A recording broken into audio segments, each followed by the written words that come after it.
and welcome to SpinachTiger.com cooking channel. Today we're going to make a deep fudgy dark chocolate cake.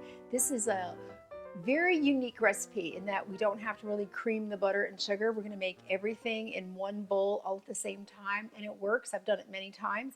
It's also a really great recipe for a big party because it makes like 6 dozen of those little mini cupcakes and probably 4 dozen just medium-sized cupcakes, and it also makes a triple layer chocolate cake. The first thing you want to do is I already weighed out all of my ingredients, and on my website I'm going to send you a link so you can see how to convert 1 cup of flour and how many grams that is. That way you're going to get a lot more of an accurate measurement, and that's a really better way to bake. You also want to sift all of your dry ingredients, so we're going to do that. I've already got my I think it's 3 1/3 cups flour, but I want you to measure it in grams if you can. And we're going to sift this into the bowl. And about right now, before I finish, I'm going to put in my baking soda and my salt. That's going to get mixed really well. Okay, now to make this nice and dark and rich, I've used 2 kinds of cocoa. That super dark Hershey's cocoa powder unsweetened that you can get at the grocery store, and then their regular cocoa powder. So that's the mix I like. You could just use regular cocoa powder, or you could mix it with dark, and I went half and half. And again, I also weighed this out in grams, and you definitely want to sift all of this. And if there's anything in there left, I'm not going to use that. Now I'm going to just go ahead and mix this up really, really well. Now, like I said, this makes a lot of cake. So we've got a mix, half brown sugar, half white sugar. That brown sugar is really great in chocolate cake. You could go ahead and you could put in, minus some of the buttermilk, you could put in a little cold coffee, like 1/3 of a cup if you wanted to give it that extra zing. Now that's mixed very well, and we're going to go ahead and put this into the KitchenAid. Now, it's hard to believe that we don't have to do anything more than just throw our ingredients in. That's what makes this a really super easy, fun cake. Putting in the eggs, putting in the buttermilk, and I know putting in the vanilla and the butter. Now, this is not a normal recipe. I understand that. Okay, I'm going to start slow.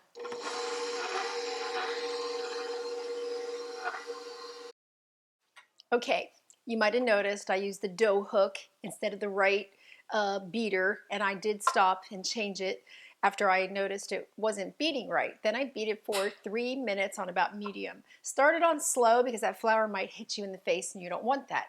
Preheat your oven to 350 degrees. Now, as I said earlier, we could make cake in jars. So if you have extra, this is a great thing to do. And you see about how much I put in there?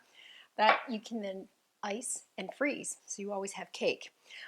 You can make what's called the tiny cake, and that's what I'm going to do. I'm going to make 1 tiny cake, and then I'm going to make a regular cake. You could do a triple cake, so there was enough to do all of this.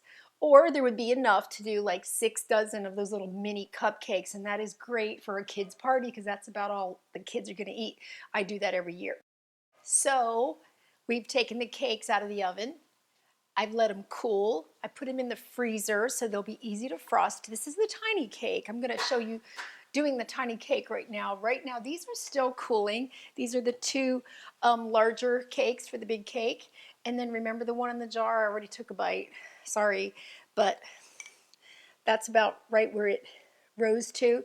Now you could put a little frosting on that, put a lid, put it in the freezer, and you have cake anytime you want it. Or make these for your next party.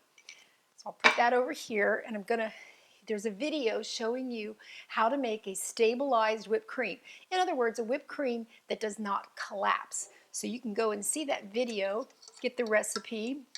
So I feel like having a whipped cream cake. I want to have that in the center. I'll show you what I'm going to do. Remember ding dongs? That's kind of what this sort of reminds me of.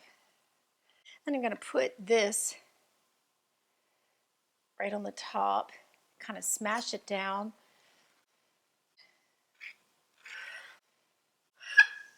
And there's a link to the chocolate frosting. I made the chocolate frosting. I put it in the freezer. I said I was going to come back later. So I've taken it out. I let it get to room temperature. And what I'm going to do is just put the chocolate cake on the top, not the sides, because I want everybody to know, hey, this is a fudgy chocolate cake. It's got the whipped cream, and it's got this delicious fudgy frosting on the top. Oh my gosh, this like takes me back to childhood. Always use one of these offset little spatulas for frosting, or a bigger one. I like this little one. And I've got some little heart and chocolate sprinkles that just, I don't know, but when I see pink hearts, it really makes me happy. I have a lot of heart recipes over at Spinach Tiger. You know this would make really cute little cupcakes too. So big cake, tiny cake, cupcake. How adorable is that? Is that in the camera? That's it. I could say Happy Valentine's Day, but make this cake all year round. Birthdays, Christmas, Valentine's Day, anything you want. Thank you for coming to SpinachTiger.com, cooking real food for real people from scratch. And don't forget to subscribe. Thank you.